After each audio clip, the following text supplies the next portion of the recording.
Welcome back to our channel, where we break down the latest headlines and what they mean for you. In today's video, we'll dive into several major stories making waves around the globe. From shifting nuclear strategies to political debates and legislative changes, there's a lot to cover, so let's get started. Our first story comes from a recent report by the New York Times, which has sparked significant international concern. According to the report, President Biden approved a highly classified document back in March that marks a significant shift in U.S. nuclear strategy. Traditionally focused on Russia, the new strategy now prioritizes countering China's growing nuclear capabilities. The strategy also instructs the U.S. military to prepare for potential nuclear confrontations, involving not just China, but also Russia and North Korea. This shift has not gone unnoticed by China. Chinese Foreign Ministry spokeswoman Mao Ning expressed grave concern over the report, accusing the U.S. of using China as an excuse to expand its own nuclear arsenal while shirking its responsibilities toward nuclear disarmament. She reiterated that China maintains a no-first-use policy and that its nuclear capabilities are focused solely on self-defense. In response, the U.S. National Security Council spokesman Sean Savette clarified that the updated strategy isn't aimed at any single country, but rather reflects broader concerns about the advancing nuclear arsenals of multiple nations.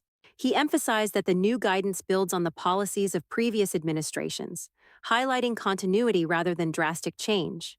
Next, we turn our attention to the domestic front, where Vice President Kamala Harris is facing criticism from the Washington Post editorial board over her newly announced economic plan.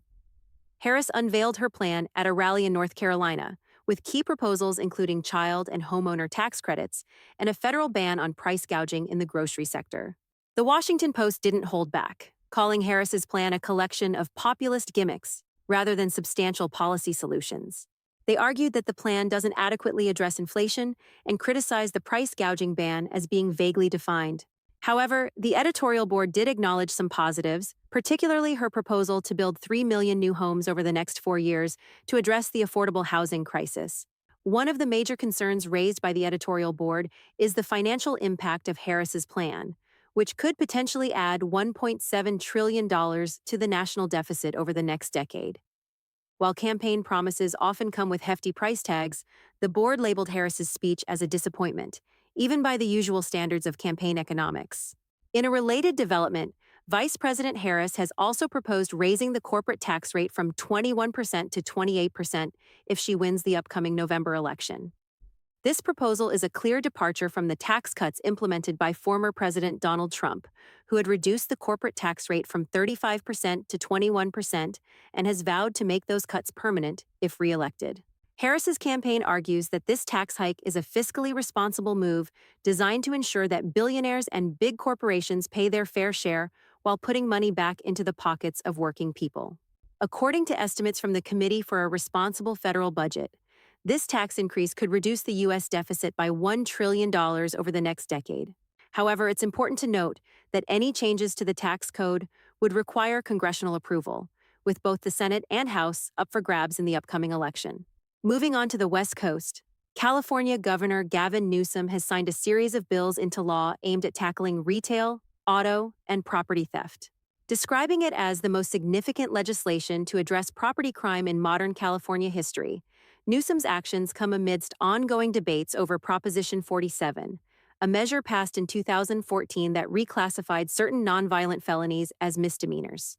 Proposition 47 has been both praised for reducing the state's prison population and criticized for potentially contributing to a rise in theft-related crimes. In response to these concerns, Proposition 36 has been introduced, aiming to tighten penalties for retail theft and drug-related crimes. Set for a vote in November, Prop. 36 has gained support from major retailers and several city mayors, though Newsom and his allies have opposed it, warning that it could lead to a return to overly punitive policies.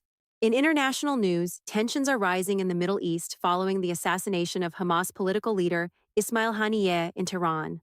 Iran has vowed to retaliate against Israel for the killing, though a spokesperson for the Islamic Revolutionary Guard Corps, IRGC, indicated that the response might be delayed. This shift in rhetoric suggests that Iran may be weighing its options carefully, particularly as diplomatic efforts to secure a ceasefire between Israel and Hamas continue.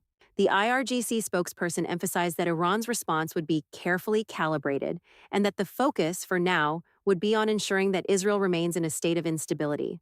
As the situation develops, all eyes will be on how Iran navigates its strategic interests while balancing the ongoing ceasefire negotiations.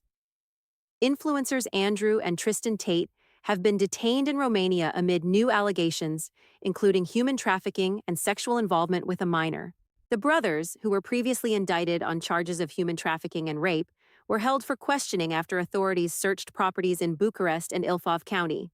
Romania's Directorate for Investigating Organized Crime and Terrorism, DIICOT, stated that the new investigation involves accusations of trafficking minors, sexual activity with a minor, influencing testimony, and money laundering. The Tates, known for promoting a controversial ultra-masculine lifestyle, deny the charges. As they were taken into custody, Andrew Tate criticized the prosecutors, calling the new case even more stupid than the previous one. He later posted a video claiming that the allegations are part of a broader tactic used against those who challenge the establishment, referencing similar accusations faced by Donald Trump and Julian Assange. In July, a Bucharest court of appeal barred the brothers from leaving Romania as they await trial. Their case is set to proceed after a court ruling in April allowed the trial against them and 2 Romanian female suspects to move forward. The Tates were detained overnight and will face a court hearing to determine if they will remain in jail for 30 days. Lastly, let's discuss a global health update. The World Health Organization, WHO, has declared Mpox a global public health emergency for the second time in 2 years, following an outbreak in the Democratic Republic of Congo.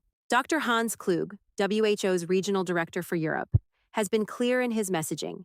Mpox is not the new COVID, and the risk to the general population remains low. Kluge emphasized the importance of a coordinated global response to control and eliminate Mpox, urging countries to put systems in place now, rather than falling into a cycle of panic and neglect.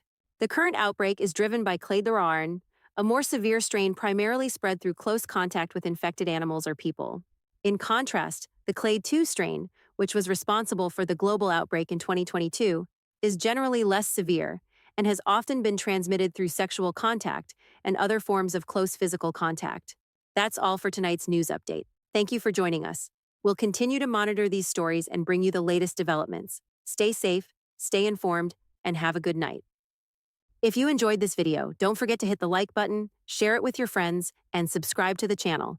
And don't forget to turn on the notification bell so you never miss an update.